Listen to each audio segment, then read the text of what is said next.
So today we will introduce a seven-day challenge. This is a general track for building LLM applications. And we will start with courses on deeplearning.ai.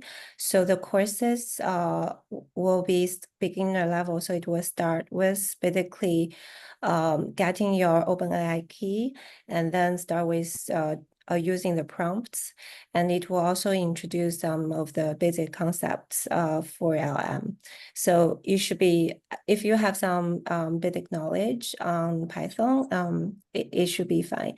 And then we will have a deep dive into financial use case on Saturday, and then on Sunday we will let you introduce your use cases. You can pick your own area and industry.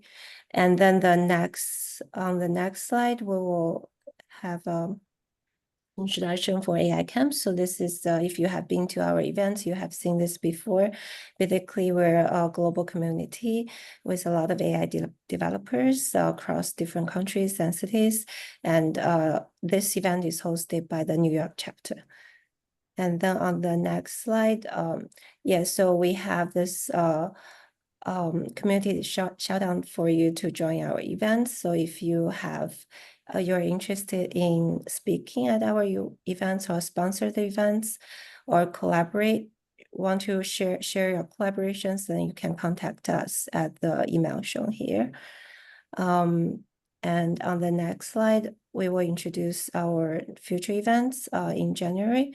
So for the virtual events, we have one on January 9th. You can see that also on AI Camp website. And then we have another event for a 15-day challenge. So that will be a comprehensive event for deep learning from January 13th to 27th. And we have our regular monthly AI events as well. For this month, we will have it on January 15th. And we generally have hackathons and meetups every month, and you can check out our website.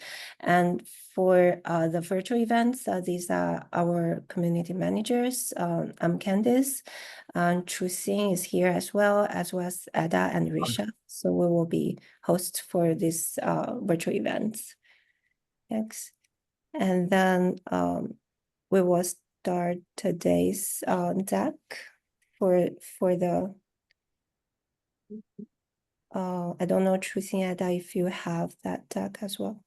And I will also try to see if I can change my settings. Which data? It's one for the challenge. Oh, okay. Ada, can you pull it up? I think Candice sent it through email this morning. Yeah, last night. Yeah. Last night. Yes. I can also check. I can present if you. Yes, Ada, can you share screen or just share the document? Yes. Yeah. 1 second.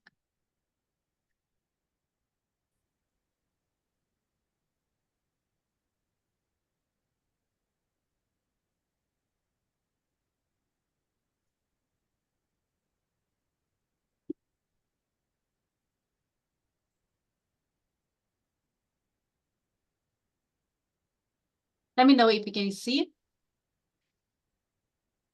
Yes. Okay, great. Okay, yeah, thank you. So so this will be the introduction for this challenge. So we can build any general applications after following the online courses. And in the end, we will do a demo on how we do it in the financial industry. And then in the last day, you can do a demo on your own use case. So the next page will show what the courses we will be following. On page 2, yeah, sorry. So this here, you will see all the links to the courses. So if you click on any of the links, you will see the course introduction. And basically, the first one will be conceptual. So it will go through some basic concepts on LM and how to write prompts. And then the following for starting from building like a application, basic application using prompts to how to do a RAG with some optimizations and evaluations. And at the end, it will show a base use case. On the last course, it's how to use agents. And this agents is kind of the basic agents, not kind of the with reinforcement learning loop, but to use the tools as part of your LLM API. And then you can give a query, and then it will decide which tools to use and return the answer. So you can have a look at all these courses, and basically all the courses are short courses, so you should be able to follow it within 2 hours. And all the courses have the code. If it's required, the code is also provided, and you can also just execute the code on deep learning.ai. So you don't have to set up everything on your local computer. It's actually executable. But if you want to build out your own use cases, you can download the code and set up your own document to run it. So depending on your own level, you can either just follow it and execute it, or you can build a new use case. That would be ideal. And then once you have your own use case, you can also showcase it in the last day, and we will let you present when you have a complete project. So that would be the study guide. I think I'll take questions if there is any questions right now. So I see one question is, do you assume knowledge as prerequisite, like Git pulls and Python? So it would be helpful if you have Python knowledge, but as I said, it depends on your level. If you're not familiar, I think you can still watch the video and you can just execute. It will be a Jupyter notebook for most of the courses, so you can execute directly on the course website. If you don't have any Python knowledge, I guess that would be the best way to follow. And if you are familiar with Python and Git pulls, you can download it and you can create your own repo with your own use case. The other question is that, is there one core document with links to all? I think so this will we already send a link to the Google Doc, so you can see it on Discord. I can also repost it after the this online session. Yeah, so we can discuss issues on this. So sometimes you might see one command that no longer. So for example, LangChain is always being updated from time to time. So if you see any command that you got stuck with that might need an updated function, you can also publish on Discord, and we will monitor questions there and show you how to fix those bugs. Yeah, so we will provide the recording of this session as well as to the link to the slides. Okay, so if we have no other yeah, thank you. I think someone posted Google Docs. So if you want to see the links to all the courses, you can go there. And we can also post again after the session. So yeah, right. So I'll go ahead if there's no more questions on the course. So this the second page will show what are the example use case, for example, in finance, but you are encouraged to build your use case in your own industry. So this is an example case that we will also go back to and show some of the API we can build in the demo session. So for example, in finance, you might be required to read a large set of regulation documents.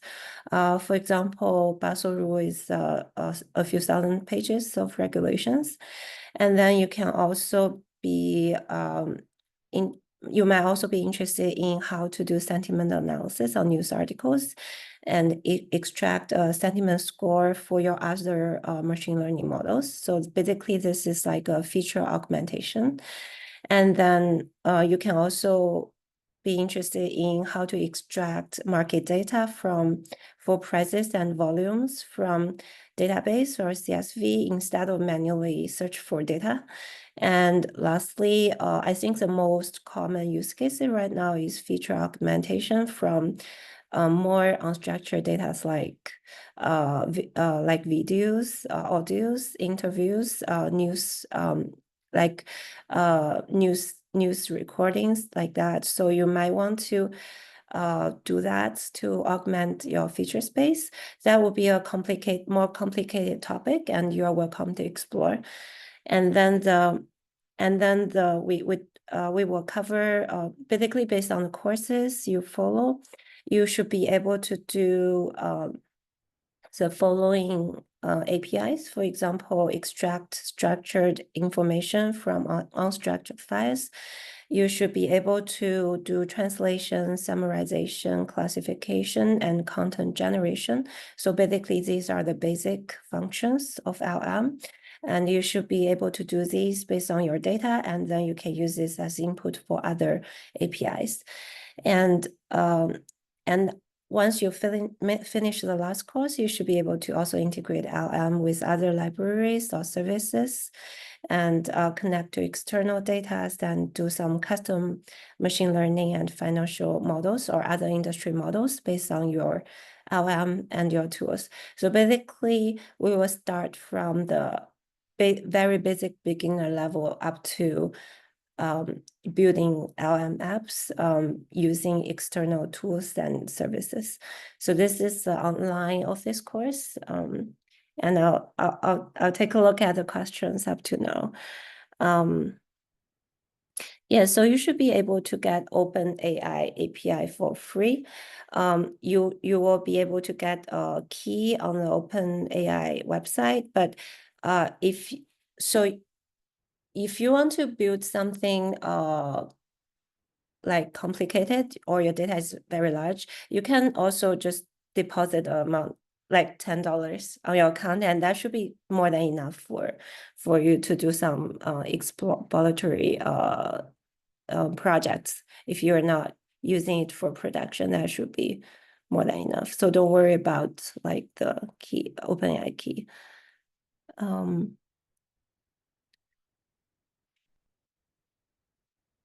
What about DB for storing embeddings?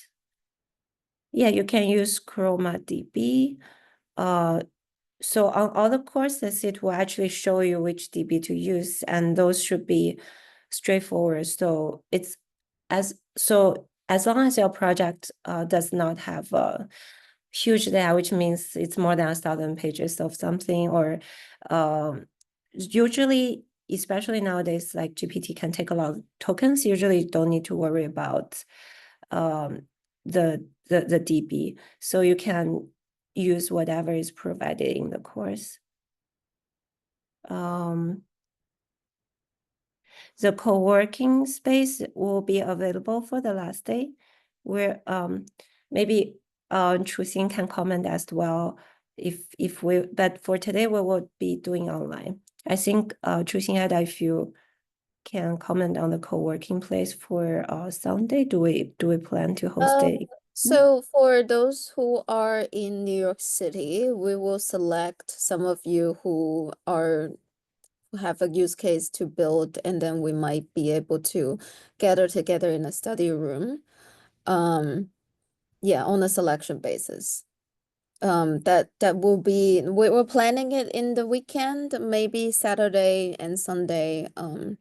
More details to come. If you're interested, you feel free to ping us in the Discord channel. Okay, yeah, thank you. So basically, once you have your project completed, please send us a summary, and we will have a co-working place for New York joiners if you finish your project. And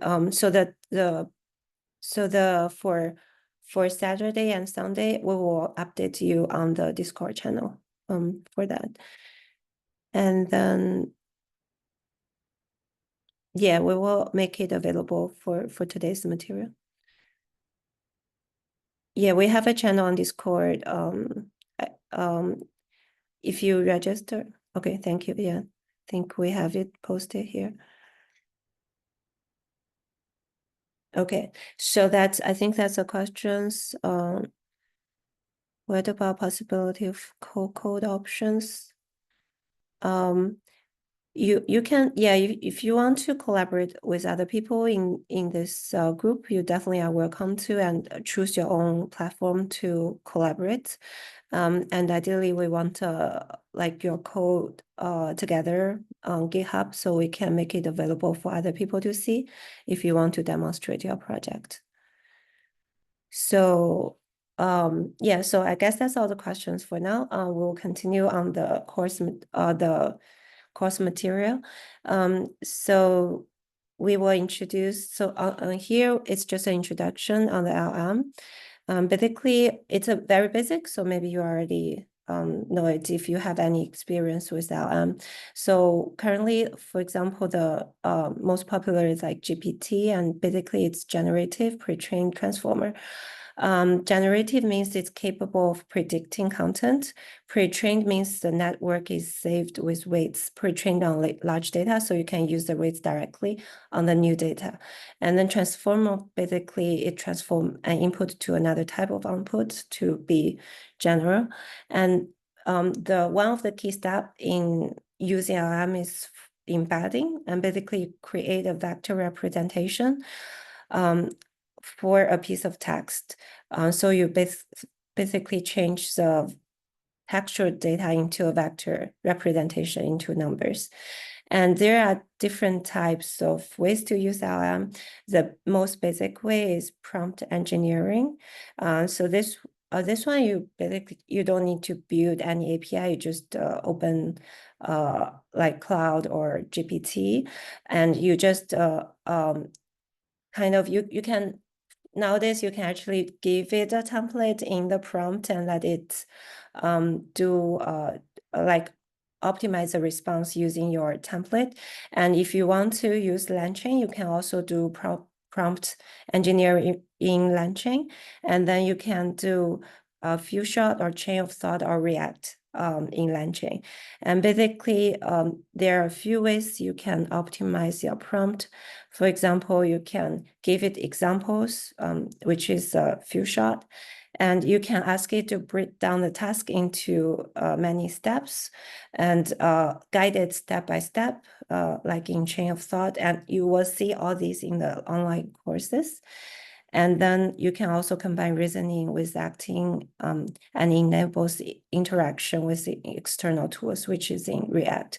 So these are ways you can do prompt engineering. You can either use the principles in your direct prompt, or you can use orchestration tools like LangChain to do more complicated engineering. And the next step is, once you have a large set of data that will exceed the token limit, that you cannot just dump everything into the LLM, then you need to do RAG. And RAG basically will first basically it will extract useful information from your data before it dump it to the LM. And how does it extract the information is called retrieval. So it will split document into smaller chunks and create embeddings on the chunks, and then save it in a vector database.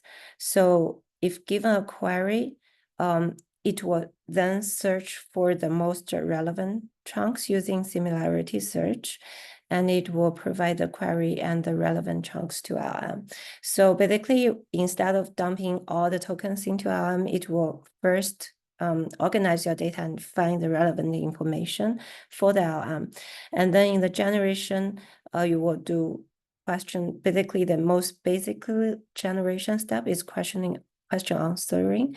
And you can, if you want to do chat, then on top of the QA, you need to enable memory, which will basically keep track of the previous conversations. And then if you want to select between different LMs or different engines, which means different usage of LMs, then you need to have routers and pipelines. And if you want to get more tools and more for example, human interventions, then you need agentic RAG. So there are different depths you can do RAG, and you should be able to see how to do them in online courses. And then the last category is fine-tuning. So if your question, for example, you're using medical data or financial data that is not used in the pre-training of your LLM, then your LLM cannot actually understand the deep logic behind your data, then that's when you need fine-tuning. Fine-tuning is the most expensive way to use so it's best if you know exactly where you want to fine-tune and what data should be used. And there is a way to fine-tune your data. Just use the OpenAI fine-tuning API, which is the easiest way to fine-tune, and you can play around with that.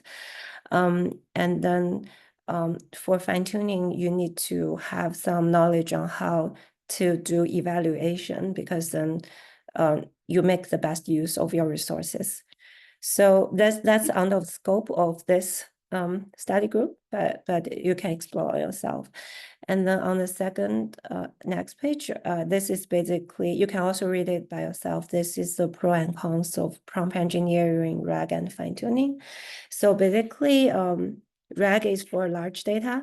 If you cannot do prompt engineering because your data is too large and you need to pre-process your data first, then you want to see RAG. And if your domain is not in the nowadays, actually, GPT is really good at even reading academic papers in different domains. So usually you don't need fine-tuning, but if you want to fine-tune, use a very specific data that is not including the pre-training, fine-tuning is what you need, but you need to be very specific about evaluation metrics if you want to do fine-tuning. And then, yeah, like marked here, in terms of complexity and costs, fine-tuning is more expensive than RAG, than the prompt engineering. So, yeah, so that's a high level of how we use LM accounts. So as you will register for your own OpenAI account, we will not provide OpenAI account here. And this is so the next page is a RAG overview. So you can see here is like a general overview of how we do RAG. Basically, you have a query, you have a question, and you have your data. You are trying to ask a question based on your data.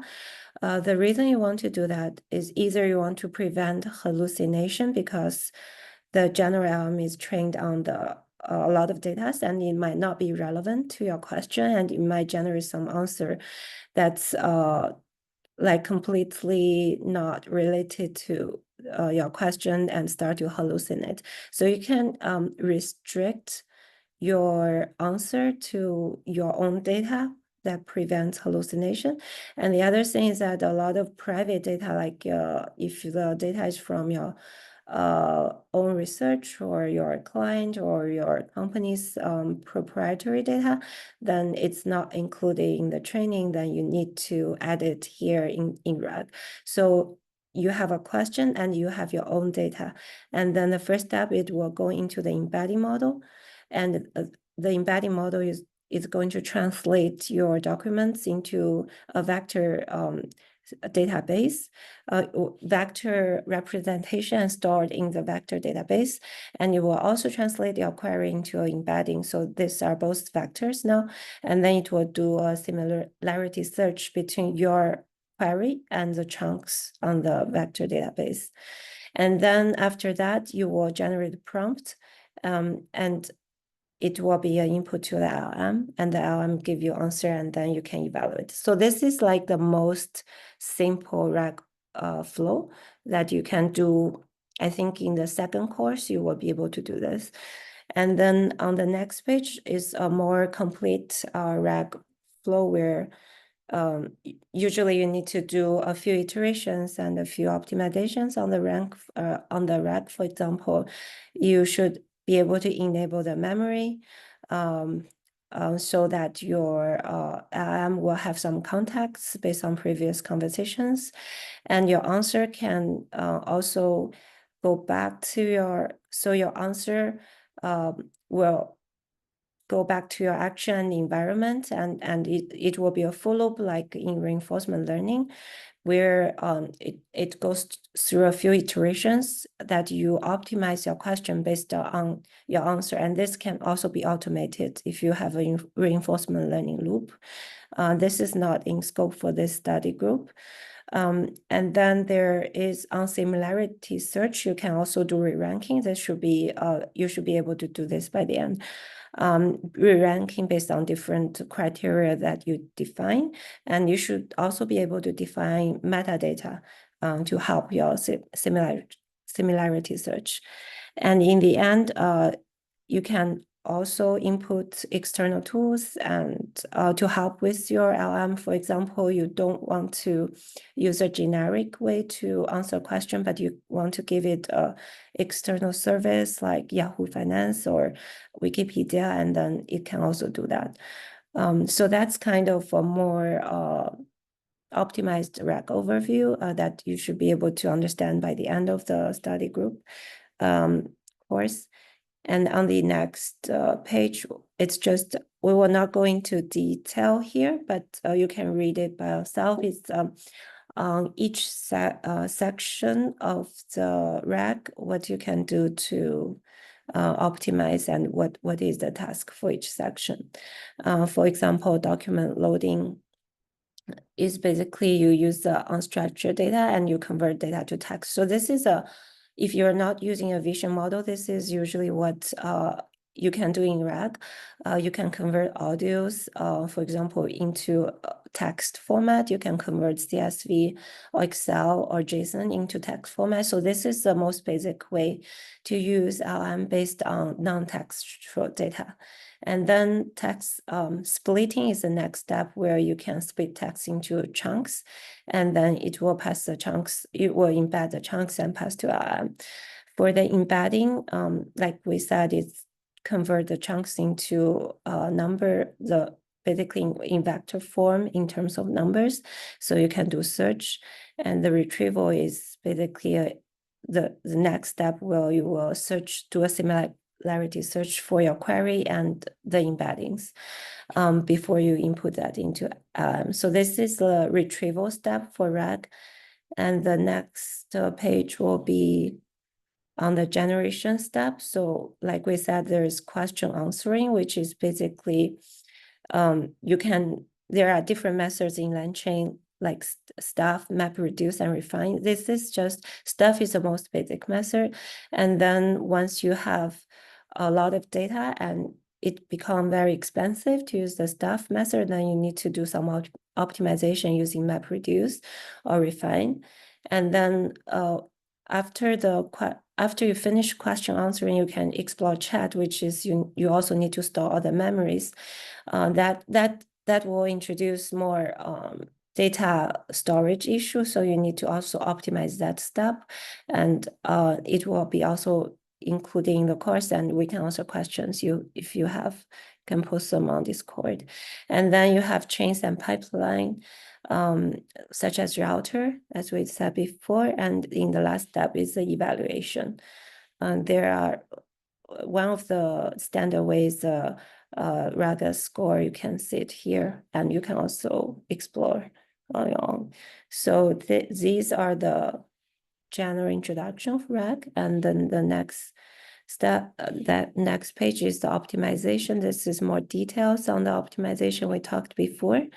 We can skip this and you can read by yourself. And then the next page will be, it's more optimizations. And then this is why we use LangChain. I think many of you already have experience with LangChain, but this is for people who haven't used it yet. So this is a basic introduction. There are two main orchestration platforms, LangChain and Llama Index. But LangChain is more, Llama Index is better for similar, like indexing and similarity search, and LangChain is better for general purpose and agentic AI. So overall, LangChain is more suitable for our purpose, and we choose to use LangChain, and online courses are targeted at using LangChain for your API. So there are example LangChain classes. That's the most useful ones you can use. I suggest you can kind of just search for these classes and get some basic idea of how they are used in LangChain, because you will use them frequently in your courses.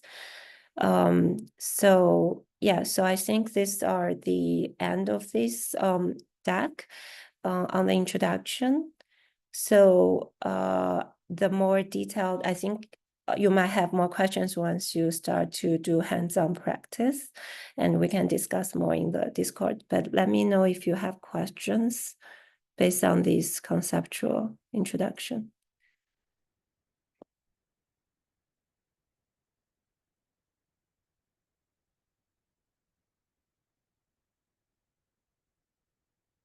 Yeah, general AI agents does not have to use LLM. For example, actually, before we have talk about LLM agent, so it has been a very long history of reinforcement agent. So the word agent basically means it can make decisions. After some training, it can make decision to optimize the reward in a given environment. So it's not necessarily LLM agent.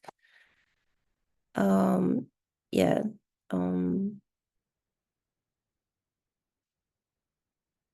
Not saying LangChain. Okay. Yeah. So one question is how LangChain fits in. So basically RAG, you can do RAG without LangChain. You can use the other orchestration framework.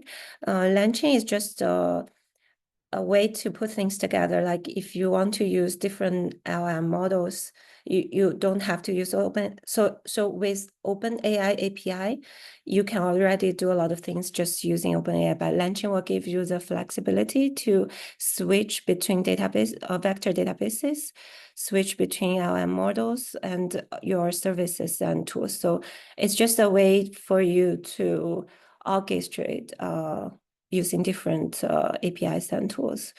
It's a popular platform, and that's why we choose it. But you're also welcome to use your own preferred orchestration platform.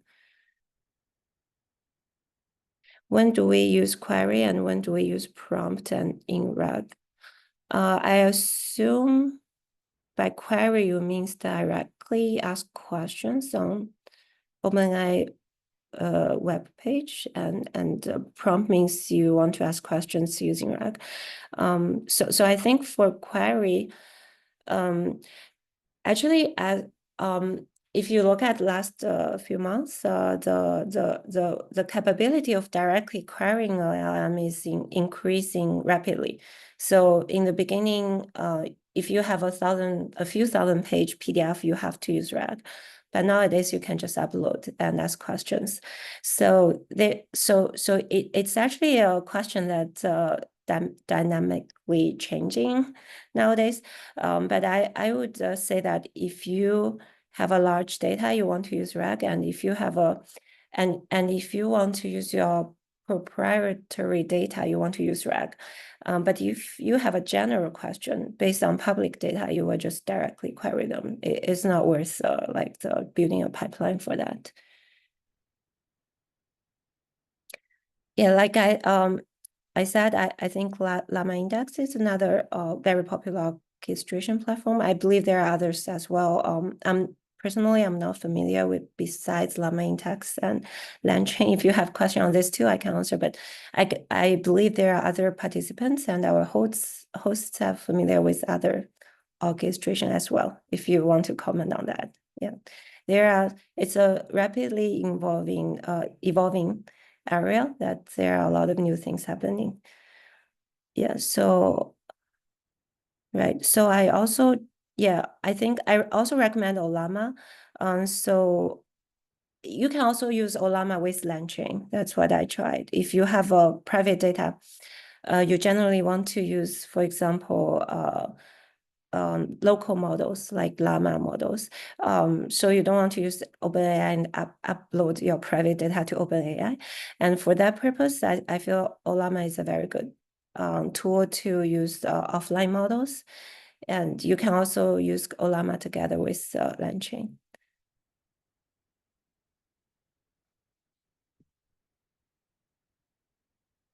Yeah, you can also use Gemma 2B is a good one to use if you want to. You also have Llama models on Llama, which is have more parameters and more accurate than Gemma 2B if you want to try. But of course, like you need to evaluate what complexity of model you need. Usually, you probably don't need a large model. So I guess that's all the questions for now. Yeah, you are welcome to ask more questions in Discord. I think we have 3 more minutes for this meeting. If you want to leave more questions here, or you can just unmute and ask directly. Yeah, the course details on Discord. Just go over some housekeeping then. We will post all the materials and recordings on this Discord channel in the pin message. If you don't know how to find a pin message, it is here. And then the next time we meet is Saturday on Zoom. And then I also created a thread of team forming. So if, let's say, you want to build a financial rec on earnings call materials, you can propose. And then if people think that they want to join you, they can contact you, or you can assemble a team on there. I think that's it, right? Yeah, I think we're there. Yeah. So yeah, just I think we will announce further details on the online meeting on Discord, and if you have questions, you can also post there. That's yeah, I think we can end the call here if Ada and Trucy, you don't have any other. We don't have meeting tomorrow. There was a question. Thank you. Yeah. Thank you everyone for joining. Thanks. All right, see you on Saturday. Yeah. You.